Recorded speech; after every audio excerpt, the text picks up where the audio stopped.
আচ্ছা, আপনি এই মাসে কত টাকা খরচ করবেন বলে ভেবেছেন? এ বাজেটে পুরো মাস চলতে পারবেন তো? নাকি মনে হচ্ছে বাজেটের বাইরেও খরচ হয়ে যাবে? আপনি বেশি খরচ করতে চান না, তবুও প্রতি মাসে অনেক খরচ হয়ে যায়। খরচ কি আপনি নিজে করছেন? নাকি কেউ আপনাকে দিয়ে বেশি খরচ করিয়ে নিচ্ছে? যদি অন্য কেউ করায় তাহলে সে কে?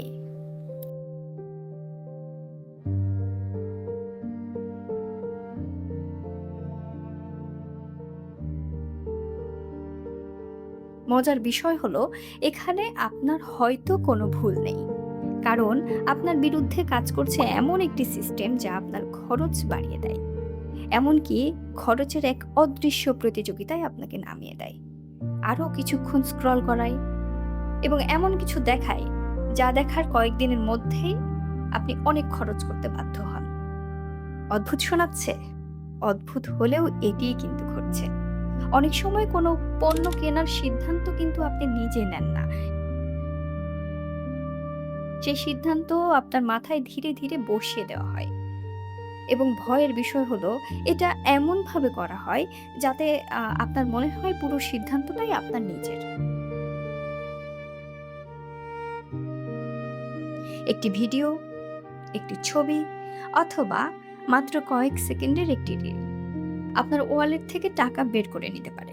এর উত্তর খুঁজতে হলে প্রথমে বুঝতে হবে মানুষের মস্তিষ্কের একটি স্বাভাবিক অভ্যাস, যে অভ্যাসটি আমাদের প্রত্যেকের মধ্যে আছে। Social comparison theory. সহজ ভাষায় আমরা নিজেদের মূল্যায়ন করি অন্য মানুষের সঙ্গে তুলনা করে। এটা নতুন কিছু নয়। হাজার বছর ধরেই মানুষ তার প্রতিবেশী, আত্মীয় বা বন্ধুদের সঙ্গে নিজেদের তুলনা করে আসছে। কিন্তু সোশ্যাল মিডিয়া সেই তুলনার নিয়মটাই বদলে দিয়েছে। আগে আপনি হয়তো দিনে ১০ জন মানুষের জীবন দেখতেন, অথচ এখন মাত্র ১০ মিনিটেই শত শত মানুষের জীবনের সবচেয়ে সুন্দর মুহূর্তগুলো দেখে ফেলেন। কারো নতুন গাড়ি, বিদেশ ভ্রমণ, কারো নতুন ফোন, দামি রেস্টুরেন্টে ডিনার, কারো নতুন বাড়ি। কিন্তু এত কিছুর ভিড়ে একটা বিষয় খেয়াল করেছেন? খুব কম মানুষই তাদের ঋণের কিস্তি দেখায়, ব্যর্থতা দেখায়, অথবা মাসের শেষে ব্যাংক অ্যাকাউন্টে কত টাকা বাকি আছে সেটা দেখায়। আপনি দেখেন তাদের সেরা মুহূর্তগুলো, আর অজান্তেই অন্যের হাইলাইট করা সেই রিলের সাথে নিজের জীবনের তুলনা শুরু করে দেন।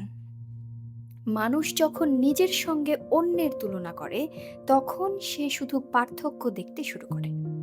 সে নিজের মধ্যে অভাবও খুঁজে পেতে শুরু করে। আর তখন তার হঠাৎ মনে হয়, আমার ফোনটা আর তেমন ভালো না, আমার পোশাকগুলোও পুরনো, আমার জীবনটা কেমন যেন মেড়মেড়ে, অন্যদের মতো আকর্ষণীয় নয়। অথচ সত্যিকার অর্থে আপনার জীবনে আসলে কিছুই বদলায়নি। ১ ঘন্টা আগেও আপনি আপনার ফোন নিয়ে খুশিই ছিলেন। আপনার জুতা নিয়ে সন্তুষ্ট ছিলেন। কিন্তু কয়েক মিনিটের স্ক্রল আপনার সন্তুষ্টিটাই বদলে দিল। মানুষ যখন নিজের বর্তমান নিয়ে অসন্তুষ্ট হয়ে পড়ে, তখন সে খুব স্বাভাবিকভাবেই নতুন কিছু কিনে সেই অনুভূতিটা বদলাতে চায়। সে কারণেই সোশ্যাল মিডিয়া অনেক সময় আমাদের কোনো পণ্য বিক্রি করে না।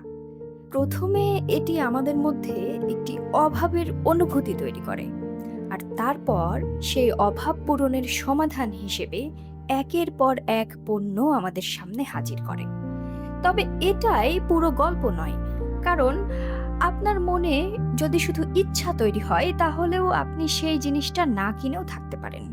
কিন্তু সোশ্যাল মিডিয়া সেই ইচ্ছাকে এমন এক চাপে পরিণত করে, যেখানে মনে হয় এখনই না কিনলে হয়তো সুযোগটাই হারিয়ে ফেলব। এই মনস্তাত্ত্বিক কৌশলটির নামই ফিয়ার অব মিসিং আউট বা ফোমো। ফোমো এর বাংলা অর্থ হলো কিছু একটা হারিয়ে ফেলার ভয়। একটি ভয় আমাদের সিদ্ধান্ত নিতে বাধ্য করে, যেগুলো হয়তো স্বাভাবিক অবস্থায় আমরা নিতাম না। ধরুন আপনি একটি অনলাইন শপের বিজ্ঞাপন দেখলেন। লেখা আছে শুধুমাত্র আজকের জন্য ৫০% ছাড়, অথবা স্টকে আর মাত্র ৩টি বাকি। কিংবা দেখলেন ১০,০০০ মানুষ ইতোমধ্যেই কিনেছে। প্রশ্ন হলো, আম এই কথাগুলো কি আপনার প্রয়োজন বদলে দেয়? না, বরং এগুলো আপনার অনুভূতি বদলে দেয়। এত মানুষ কিনছে, আমি কি পিছিয়ে পড়ছি? কিন্তু এখনো একটা প্রশ্নের উত্তর বাকি। কেন বারবার একই ধরনের জিনিসই আপনার সামনে আসে?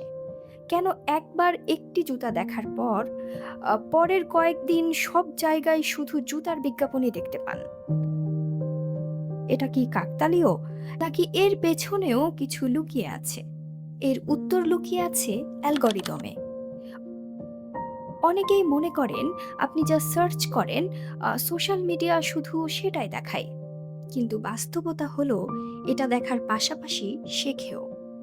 আপনি কোন ভিডিওতে একটু বেশি সময় থামলেন, কোন ছবিতে লাইক দিলেন, কোন পোস্টে মন্তব্য করলেন, কোন পণ্যটা বড় করে দেখলেন, এমনকি কোন ভিডিওটি শেষ পর্যন্ত দেখলেন, সবকিছুই অ্যালগরিদম মনে রাখে। তারপর এটি ধরে নেয় এই মানুষটি সম্ভবত এই ধরনের জিনিস পছন্দ করে। আর শুরু হয় এই ধরনের আরও ভিডিও, আরও ছবি, ইনফ্লুয়েন্সার, আরও বিজ্ঞাপন। এবার একটা বিষয় খেয়াল করুন। ১ম দিন আপনি শুধু একটি ভিডিও দেখেছিলেন। ৩য় দিন আপনার পুরো ফিড জুড়ে সেই একই ধরনের কনটেন্টে ভরে গেছে। সপ্তাহখানেক পরে আপনার মনে হতে শুরু করলো, আসলে জিনিসটা আমার দরকার। আরো একটি প্রশ্নের উত্তর বাকি। যদি এই সবকিছু সত্যিই ঘটে থাকে, তাহলে কিভাবে সোশ্যাল মিডিয়ার নিয়ন্ত্রণ থেকে বের হতে পারি? সুখবর হলো, এটা অসম্ভব কিছু নয়। সোশ্যাল মিডিয়াকে পুরোপুরি বন্ধ করতে চাওয়াটা ক্ষেত্রবিশেষে ভুল সিদ্ধান্ত হতে পারে। কিন্তু এর নিয়ন্ত্রণ থেকে নিজেকে বের করা সম্ভব। প্রথম কাজ, কোনো কিছু ভালো লাগলে সঙ্গে সঙ্গেই কেনা বন্ধ করুন। নিজেকে অন্তত ২৪ ঘন্টা সময় দিন।